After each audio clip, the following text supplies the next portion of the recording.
Lesi sinye isitori salomkhulu ukuthi waseNigeria omithise unkosikazi ingane eziwu5 wamsusa unkosikazi wakhe wamthatha eNigeria wamusa eUK.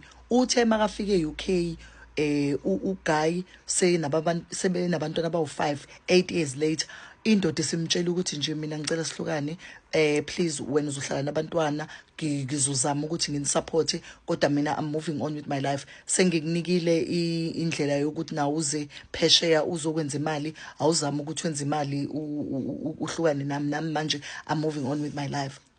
Ayi uGeli ke ngoba uGeli Viva Geli uGeli asuke lapho avume kahle entodeni athi ayikulungile yenza ukubona masubona ukuthi lo mndeni lo uthi bashadile masubona lo mndeni lo awukho enough for you, it's okay, do whatever that you want.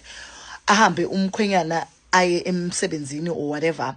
uGeli asale aqoqe ama passport eingane azibhukhele iflight agoduke aye eNigeria ashiye ingane nendoda athathe wonke ama passport weingane nawendoda.